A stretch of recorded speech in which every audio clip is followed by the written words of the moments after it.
I'm Jeremy Riden, the host of Raising Rainbow, the channel that's 100% committed to encouraging, enlightening, and empowering the LGBTQI plus community. And boy, do we have a special segment show episode today. I'm here with Pastor Salvatore Sapienza. Did I get it right? You got it right. All right.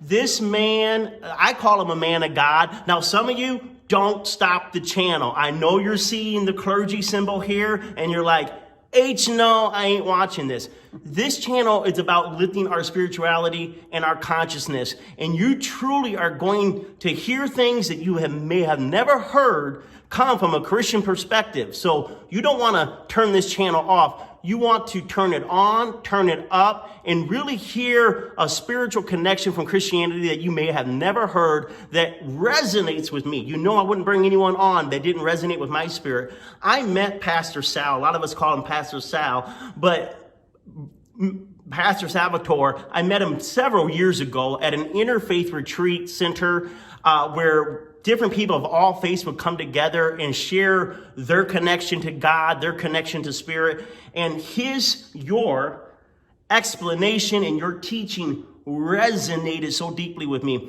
As many of you know, I came from a Christian perspective that was not very loving towards anybody in our family, the Pride community. And so I even went through a period of just hating anyone with the collar, right? Anybody that represented anything that had to do with the Bible or the church. I didn't want to have anything to do with them until I met this gentleman that is sitting right next to me. Your heart, your compassion, and his understanding, his wisdom was just refreshing and renewing. And it also opened up an area of my tradition that I thought I had buried and didn't want. It opened it up in a more fresh and meaningful way that I didn't have to get rid of. So if you're from a Christian perspective that has hurt you, we're going to have this next episode, maybe the next two episodes, to listen to what I consider one of the 21st century spiritual leaders sitting right next to me. And I would encourage you to watch him on Facebook. Pastor Salvatore, before we even get started, how can people find you on Facebook and social media? Well, thank you, Jeremy. You can go on Facebook and just put in my name, Salvatore Sapienza. You can also go to my website, which is salsapienza.com. And it has links to all of my social media and my YouTube channel where you can watch my weekly messages. So let's just get right into it. Why should any gay person listen to you today, you being a Christian minister? That's a really great question. You know, so many people from the LGBTQ community who grew up Christian, they will tell you that it was the Christian church that most deeply wounded and scarred them. And so they've walked away from the church. And I get it. And part of what I feel my calling is to really help people in the LGBTQ community to know that your being gay is not something bad or broken or sinful or in need of fixing, but rather it is a spiritual gift from God. And that's something that the mystics and people of many different faith traditions understood. Sadly, though, the Christian church in our lifetime has told gay people that there was something wrong with them. And so I really feel a big part of my calling and a big part of my ministry is to kind of help fix that, or at least help to give a different perspective. So, for example, our church here, I'm a pastor in the United Church of Christ. And the United Church of Christ is a very different type of Christian church. We are a church that over 30 years ago declared that we are an open and affirming church, which means we are a church that is fully inclusive of the LGBTQ community. So for example, you know, there are a lot of churches that say gay people are welcome here. Yes. And so gay people go to the church, but then they ask, well, can I receive communion here? Or can I get married here? Or can I be an ordained minister in your church or a church leader? And a lot of times the answers to those questions is no. So the church is really saying, well, you're welcome to come. You're welcome to come sit in the pews, but you're not welcome to really fully participate in the life of this church because we don't think you're worthy. We think there's something wrong with you. And so we in the United Church of Christ, when we say all are welcome, we really mean it. You are fully included in every single aspect of church life. And so I'm really proud of that. And I guess that I feel that's a real big part of my calling, is to help gay people know that there are churches out there that are fully welcoming and loving and embracing, that will not only welcome you, but celebrate you too. I was hoping you would say that. I love what you said, Salvatore. Many churches say they're welcome, but really they tolerate you if you're gay, but they don't celebrate you that you're gay.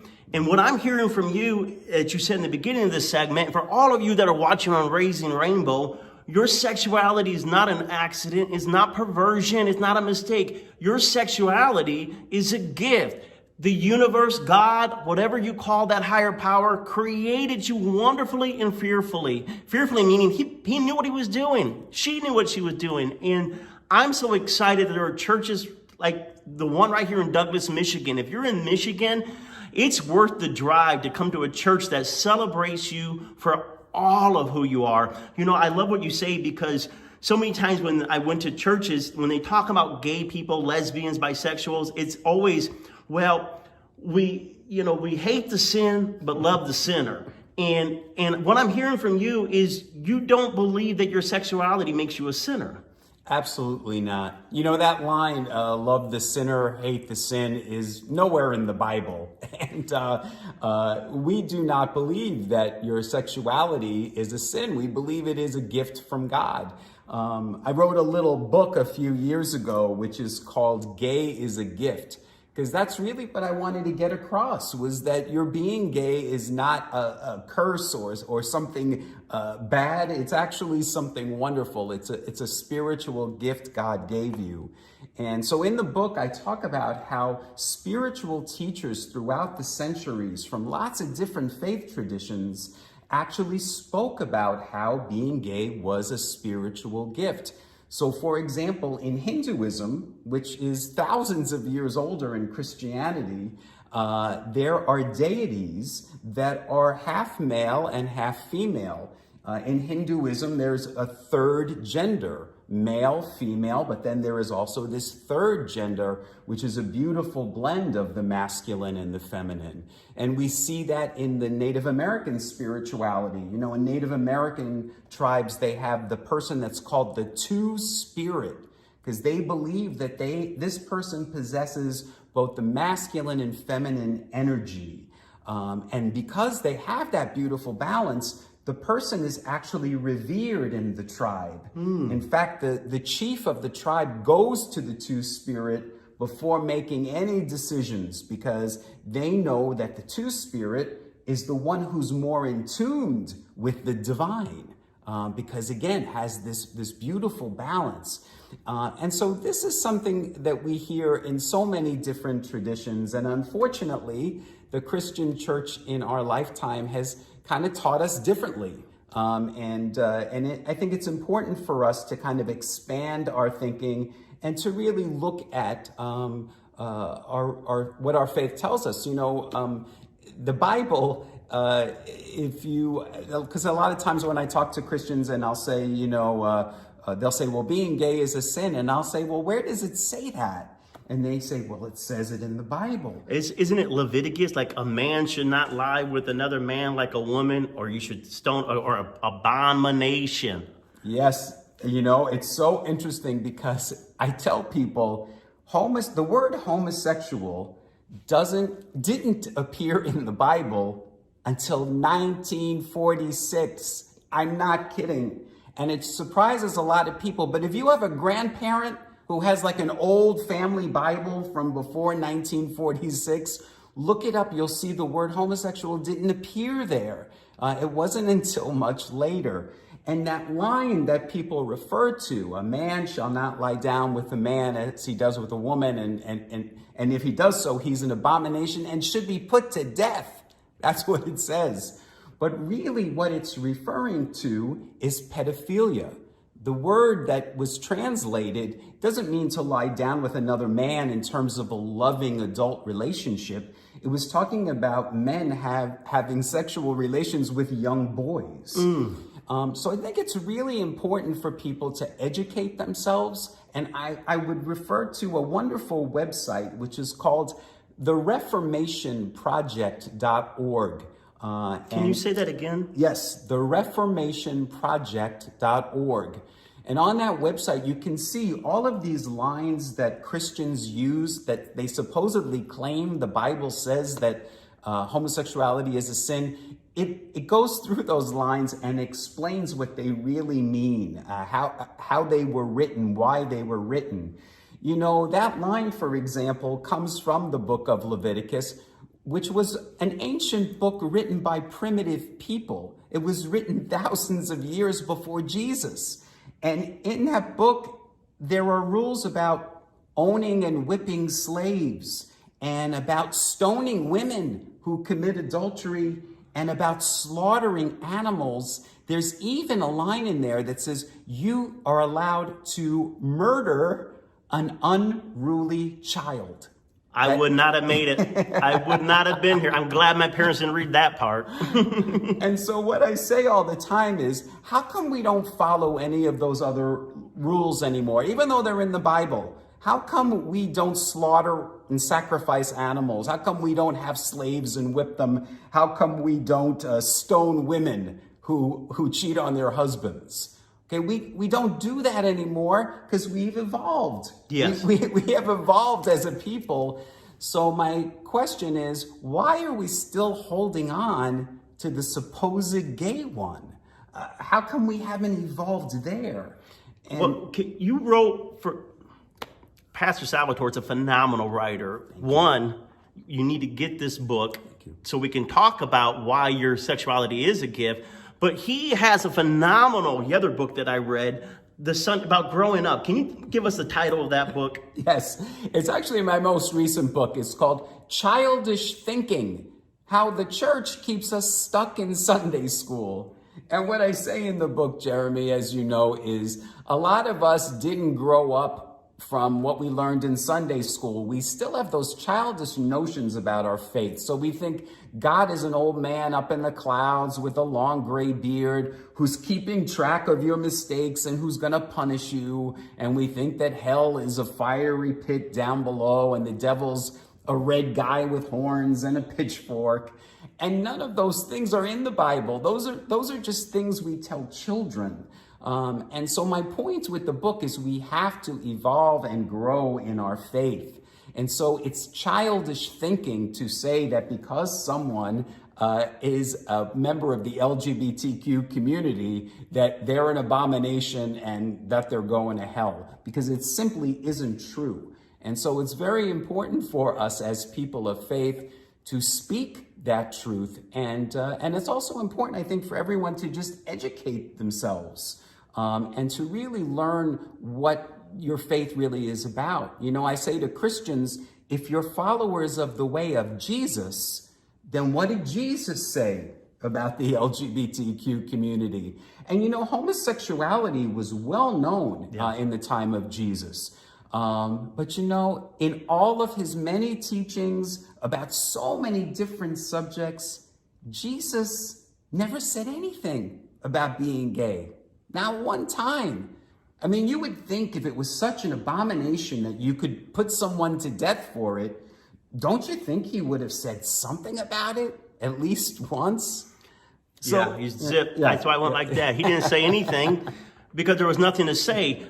We're going to wrap this segment up in just a few minutes. We may go a little longer because this is so important for all of you out there to really hear that there is in Douglas, Michigan, in the UCC Church, United Church of Christ, and the other affirming congregations out there, that if you would like to follow the way of Jesus, there's a place for you where you're celebrated. Now, this doesn't mean that this channel only follows the way of Jesus. I like what Pastor Salvatore talked about, that the Hindus had a way and the Buddhists have a way. And really, it's just more about not getting so caught up with the messenger as it is living the message that resonates in our spirit. And maybe in just a minute, Pastor Salvatore, for those of you, for all of you that are watching from all over the world and they're looking at you right now and they're asking you maybe in their head this question: what is the way of Jesus? What's the message of Jesus in your understanding?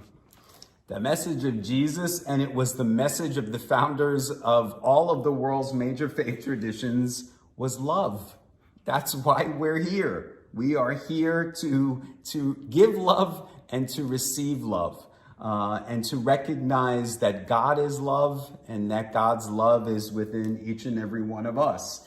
And so the spiritual teachers, Jesus, Buddha, Muhammad, they just had different ways of expressing it, but at its core, it's that very same teaching, to love one another. And so again, that's my question for those Christian churches that demonstrate such hate towards people who are different, who have different ways of loving, different ways of worshiping, different ways of living, is that we are called to tear down those boundaries and those borders that divide people so that we can recognize our oneness. And I think that was Jesus's message as well, was we are all one. All one. What a phenomenal episode. I want you to practice the way of love starting with yourself. I want you to love yourself. I don't want you to listen to any of the hate from all the other people. Most of the time when people are preaching hate is because there's fear in their own life. You have nothing to fear. God loves you. Spirit loves you. And I'm just excited. Once again, if you would like to hear some really great teachings on the way of Jesus from someone that's a part of the LGBTQIA, all that pride alphabet, this wonderful spiritual teacher, Salvatore, how you say that last name? Sapienza. It's easy, Sapienza. I love it. Get his books. How can they find you once again? Give us the website they can get a hold of you. Yes. Well, an easy one to remember is gayisagift.com. Ooh. And if you go to gayisagift.com, you'll find all of my social media, my YouTube videos, all of that. I love it. I love it. I love it. I love it. We're going to have Pastor Sal on the next episode. Comment below. Tell us what you think. And I hope you really just feel the love that's coming from his heart, his spirit, from the higher spirit. I know I got chills, and so I'm excited. Thank you, Pastor Sal. Thank you, Jeremy.